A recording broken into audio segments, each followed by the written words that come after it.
November 2023 yang lepas, 6 beranak meninggal di lokasi kejadian kemalangan apabila lori yang membawa muatan pasir memasuki lorong bertentangan dan melanggar kereta mangsa di kilometer 5 Lebuh Raya, Segamat, Kuantan.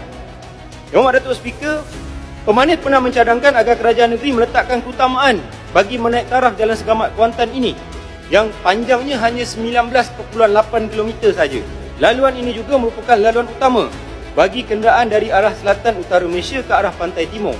Laluan ini akan mengalami kesesakan luar biasa terutama pada musim perayaan dan cuti hujung minggu.